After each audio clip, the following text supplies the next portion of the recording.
Welcome to EVA Education. Please like, share, subscribe, and visit our website for more courses. Hi everyone, कैसे हैं आप लोग। मुझे आशा है कि आप लोगों की तैयारी बहुत अच्छे ढंग से चल रही होगी। आप लोग अपने रिवीजन पे फोकस किए होंगे। मैं आपका ओम सर, जो कि अभी आपकी जो डेट शीट आई है क्लास 10 की, उसको लेके आपके सामने आया हूँ। सीबीएसई ने अपना सर्कुलर जारी कर दिया है कि एग्जाम इस टाइम पे होंगे, तो हम लोग एक बार उसको फटाफट डिस्कस कर लेते हैं कि किस टाइम पे कौन सा एग्जाम होने वाले हैं और उसके प्रिपरेशन करने के लिए हमारे पास क्या तरीका होगा और किस तरह से हम अपने काम को समराइज तरीके से कर पाएंगे। चलिए आइए देखते हैं। जो आपके एग्जाम है वो स्टार्ट हो रहे हैं 10th exam 15th of Feb से। कब से स्टार्ट हो रहे हैं? 15th ऑफ फेब से। बट जो मेन सब्जेक्ट आपके होते हैं इंग्लिश, साइंस, कंप्यूटर, हिस्ट्री और हिंदी, ये जो आपके सब्जेक्ट्स हैं वो स्टार्ट कब से हो रहे हैं? 27th ऑफ फेब से। मींस स्टार्ट तो एग्जाम होगा 15th फेब से, लेकिन जो आपके लिए जो उपयोगी चीजें हैं और बच्चे जो हैं जो कि आर्ट्स में ले रखा है या कुछ दूसरे सब्जेक्ट ले रखे हैं, उनके लिए एग्जाम का जो टाइमिंग है 15 फेब से ही रहेगा। उसमें अलग अलग डेट्स दिए हुए हैं, लेकिन जो आपका एग्जाम है, जो आप जो कंटेंट पढ़ रहे हो, उसका जो डेट शीट है वो हम यहाँ पे डिस्कस करेंगे। देखिए 27th ऑफ फेब को आपका इंग्लिश एग्जाम लगा हुआ है। कब लगा है? 27th ऑफ फेब, मतलब पहला आपका जो एग्जाम शुरू हो रहा है वो हो रहा है इंग्लिश का। टाइमिंग्स क्या रहेंगी? टाइमिंग्स रहेंगे 10:30 टू 1:30। ओके। और बोर्ड एग्जाम में घबराना नहीं होता। ऐसा कुछ नहीं कि बोर्ड एग्जाम बहुत कुछ है, क्या है क्या नहीं है, ऐसा कुछ नहीं। बस चेंजेस उसमें क्या आएंगे? आप किसी दूसरे स्कूल में जाओगे, हो सकता है कि वहां पे जो इन्विजिलेटर हो वो दूसरे हो, बस इससे ज्यादा कोई फर्क नहीं पड़ना। ठीक है।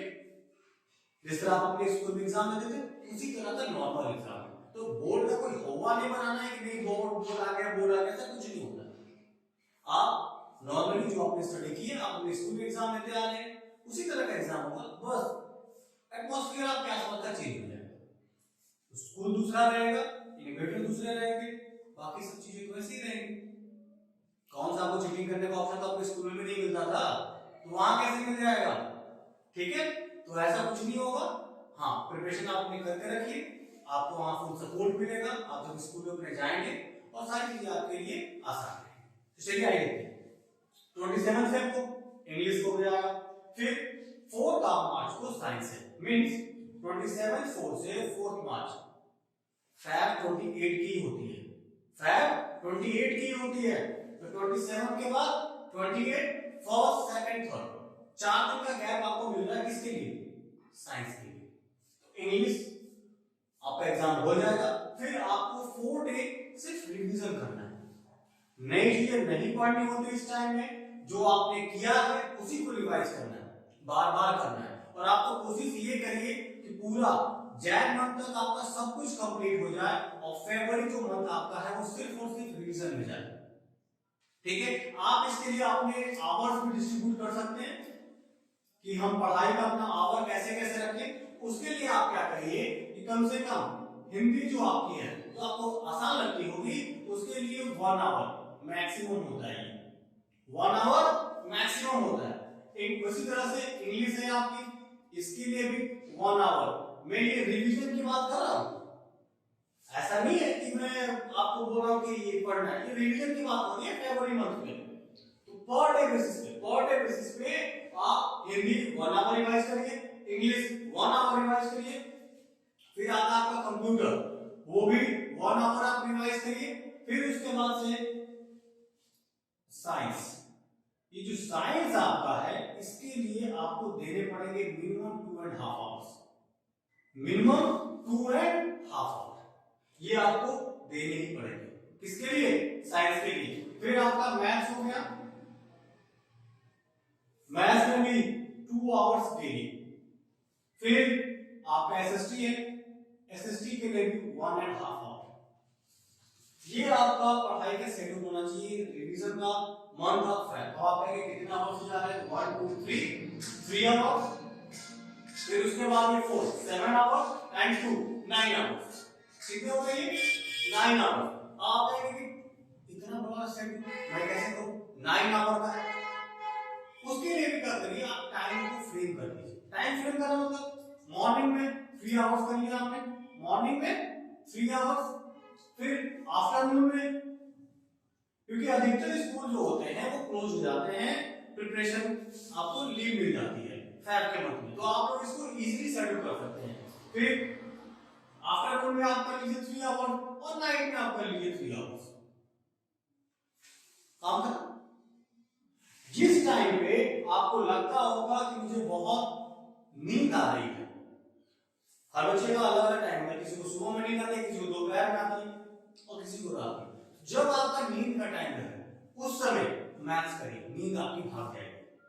फिजिक्स के न्यूमेरिकल सॉल्व करिए, नींद आपकी भाग जाएगी, ठीक है। और जिसमें आप फ्रेश अपने को फील करते हैं उसमें लर्निंग वाला काम आप करेंगे, ठीक है। चीजों को सिस्टमैटिक ढंग से करिए, आसानी से लेके चलिए, चीजें आसान है। तो आइए देखो अगला हमारा क्या है, 4th मार्क्स के बाद कंप्यूटर 13 मार्क्स में। अब इसमें 9 डे का गैप है, कितने गैप है, 9 डे का गैप है। तो इतना गैप इसी गैप में नहीं लगाना, और ये भी ध्यान रखना है कि इसी डेट के बीच में आपकी होली भी पड़ती है। 8 ऑफ मार्च क्या पड़ रही है, होली पड़ रही है, वो भी सेलिब्रेट करना होगा। करेंगे भाई करेंगे, वो ठीक तो है, लेकिन थोड़ा सा अपने आप को सेफ रखते हुए। ये 9 डेज हैं, इसमें ऐसा नहीं कि सिर्फ हम कंप्यूटर रिवाइज करते रहेंगे। जो आपके अगला सब्जेक्ट क्या है एसएसटी, उसमें सिर्फ और सिर्फ एक दिन का गैप है, तो आप इस 4 से लेके 15 के बीच में एसएसटी और कंप्यूटर दोनों रिवाइज कर जाएंगे। लास्ट डेज में रखिए आप कंप्यूटर रिवीजन के लिए, और स्टार्टिंग में एसएसटी आप रिवाइज कर लीजिए कि उसका जो बर्डन है वो कम हो जाए, क्योंकि सिर्फ इसमें एक दिन का गैप है। फिर हिंदी आपकी एक दिन के गैप है, ये इजीली हो जाएगी। और फिर आपको मैथ के लिए 4 दिन का गैप मिल रहा है, जिसमें आप मैथ को रिवाइज कर लेंगे। तो ये आपकी डेट्स लगी हुई है, तो आपकी 27 ऑफ फेब इंग्लिश है, 4th ऑफ मार्च साइंस है, 13 ऑफ मार्च कंप्यूटर है, 15 ऑफ मार्च एसएसटी है, 17 मार्च हिंदी है, और 21 मार्च मैथ है, ठीक है। तो इस तरह से आप शेड्यूल करिए, अपने को प्लान करिए, और सिस्टमैटिक ढंग से बिना बोर्ड का प्रेशर लिए हुए सिर्फ अपनी आप नेचर पढ़ाई जारी रखिए, लेकिन पढ़ाई कंटिन्यू होनी चाहिए। यदि आप छोटे चीजें करेंगे तो आपको टाइम नहीं मिल पाएगा। और मैं आपकी हेल्प के लिए अवेलेबल ही हूँ, मैथ्स रिवीजन हो रही है हमारे चैनल पे, पलक में आपको साइंस करा रही है, तो ये दोनों चीजें आपकी इजीली रिवाइज हो जाएंगी। यदि आपको एसएसटी की भी हेल्प की जरूरत होगी तो आप कमेंट सेक्शन में मुझे बताइएगा, हम उसके लिए भी कुछ अरेंजमेंट करेंगे। लेकिन आशा करता हूं कि आप लोगों को इससे बहुत हेल्प भी होगी, और आप लोग अपनी पढ़ाई ऐसे ही कंटिन्यू रखेंगे। मिलते हैं अगली रिवीजन क्लास में। Thank you so much.